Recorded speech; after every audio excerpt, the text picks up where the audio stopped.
Hi everyone, it's Jack from Cultaholic.com, and it's time to have a look at what happened at NXT TakeOver Philadelphia. A really good show. I've literally just tweeted, it's so amazing how consistently NXT TakeOvers just knock it out of the park. They are potentially the most consistent wrestling promotion, if we're considering them separate from WWE, in the world. Their big shows, their takeovers, always deliver, and this one was absolutely no exception. Let's take a look at all the results of the show. We started with the NXT Tag Team Championship match between the Undisputed Era, Kyle O'Reilly and Bobby Fish, and the challengers, the Authors of Pain. The story of this match was basically that the Authors of Pain are like twice their size and really strong.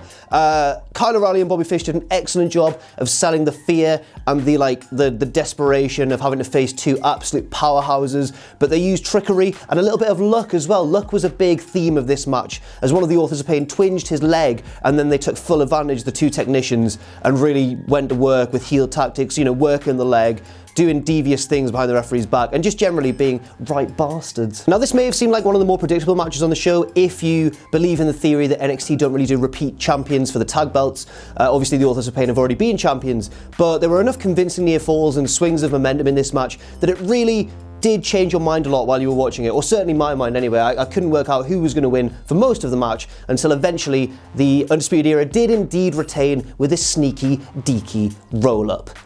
Grr. Next up was the Velveteen Dream, rapidly becoming one of my favourite wrestlers. The guy has such a presence. He is dripping in charisma, and he always comes with inventive ideas during his entrance and his antics during the match.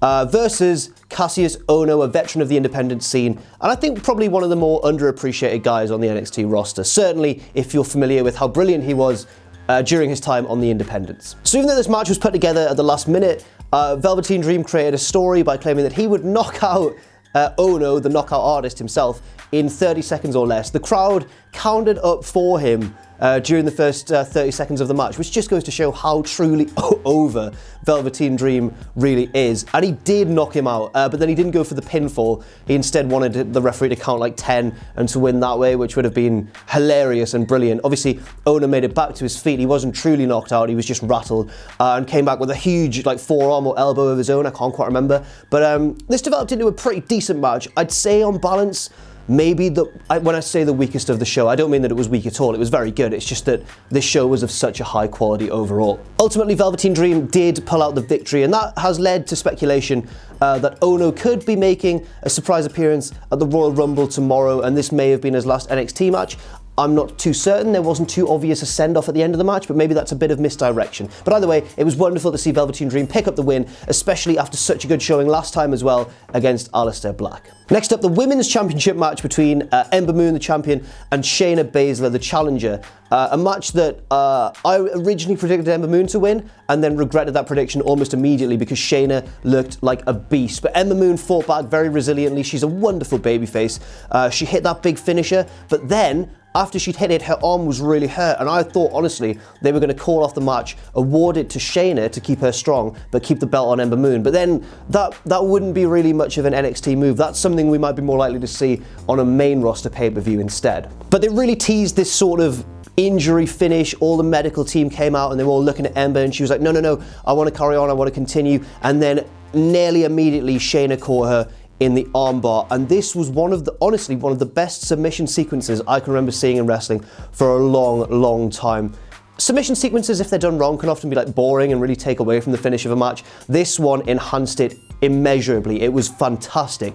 Ember Moon kept trying to roll out or reach the ropes, and Shayna kept dragging her back and using the momentum, and they both really had some excellent jiu-jitsu on the ground and excellent wrestling and technical maneuvering. It was all very good indeed. At one point, Ember Moon was scratching at her to try and stop her from extending the arm, and eventually did manage to push her legs over into a pinning predicament for the win. A really good match, and a brilliant finish as well. The penultimate match of the show was the Extreme Rules match between Aleister Black and Adam Cole, and there was just some really grisly stuff in this one. Everything made sense. You don't want a sort of a hardcore stipulation of any sort to descend into just hitting each other with weapons for the sake of it, and especially not in sort of WWE land. But everything made sense in this match. It told a really good story, and it did provide, the big high spots to pop the Philadelphia crowd. Most notable were, I think there was a super kick to Aleister Black while he was on the top rope. Adam Cole kicked a chair into his face. He sold it really well, fell backwards, threw 2 tables on the outside, which I'd actually forgotten about. And I love it when that happens when you're watching a wrestling match. They have obviously set up a table or some sort of like weapon to go through, and you just forget about it because they do such a good job of distracting you. That's exactly what happened here, and it was a really good spot. The most difficult spot to watch was when Cole set him up for a suplex, set Black up for a suplex on 2 chairs, but he turned them round so the pointy bits of the chairs were sticking up in the center, and it would have been horrible were Black to take it, but instead he reversed it and just drilled Cole with a move through it instead. It looked so bad. In a good way, it looked so bad. It's worth pointing out that Cole's hand was bleeding a lot throughout this match, which must have made it quite hard, so massive respect to him for toughing it out and battling his way through. The Undisputed Era came out to try and interfere on behalf of their boy, but they were fought off by Sanity. Alexander Wolf is back from injury.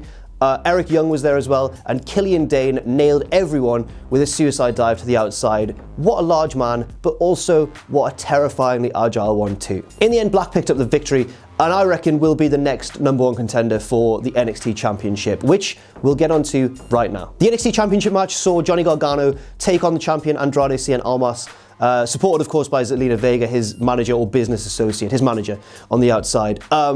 This was the match of the show for me, and potentially a match of the year candidate. It was really, really good. Everyone was on edge, waiting for Ciampa to come in, and I think before the match I was worried that the threat of Ciampa would really take away from the match and everyone would be kind of distracted waiting for an angle to play out. Instead, the match was so good that it didn't really take away from it at all. Both guys went absolutely all out to impress. Gargano gets the crowd behind him like few other babyfaces in the business, and Almas, I mean, I never doubted his wrestling ability, but he didn't really connect with the crowd at first in NXT. He has come on leaps and bounds since then, with Zelina Vega's help, of course. Now, the key moment in this match saw Candice LeRae, Johnny Gargano's real-life wife, who isn't his manager at all. She was just ringside supporting her husband. She jumped the barricade and ran through Vega and chased her away because she was, storming around the ring to attack Gargano, potentially cause a DQ, or just, helping Almas win. Candice was having none of that. She jumped the barricade, ran her off, and then Gargano went back in the ring, and it looked almost like he was going to win. There was a roll-up spot that I fell for. I thought he was going to pin him then. And then Almas sort of fought his way back and was just really brutal with it. He hit him with double knees on the apron into the ring post, and then dragged Gargano up to the top rope and hit sort of a suspended hangman DDT, but from the top rope, like Randy Orton, but from the top rope, right onto the top of his head and his neck, and pinned him 1, 2, 3. The ending, I think, was a little surprising just because everyone was expecting Ciampa so much, but that really shouldn't take away from an excellent match. And I reckon by the end of the year, we'll look back on it as a match of the year candidate, certainly in NXT anyway. But that wasn't all. Almas left, and then Gargano was sort of helped up the ramp by Candice, and everyone was like, is this the end of his NXT run? Everyone was going like, thank you, Johnny wrestling. And then, the signature appeared in the bottom corner of the screen, and we all thought that was the end of the show. And then Ciampa came out with his crutch and nailed Gargano in the back, ruining his moment. Gargano sold it perfectly. He looked like he was nearly in tears. That is surely the big match for TakeOver over WrestleMania weekend, should Ciampa be healthy by then. If not, like the following TakeOver. But that match, when it happens, is going to be insane, whether or not it has a stipulation, although I suspect it may do. It may do. It's also worth mentioning that there were a number of, when they have like surprise guest appearances at TakeOver shows in the crowd. We had War Machine, Ricochet, who were both recent Performance Center signees, and EC3 from formerly of Impact Wrestling and formerly of NXT, before it was a brand, when it was like the reality show kind of thing.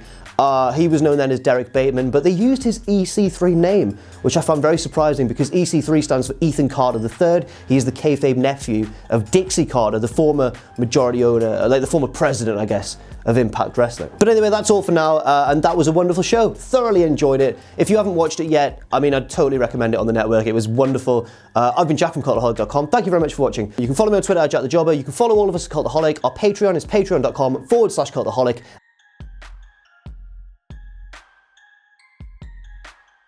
And never ever forget, of course, to join us.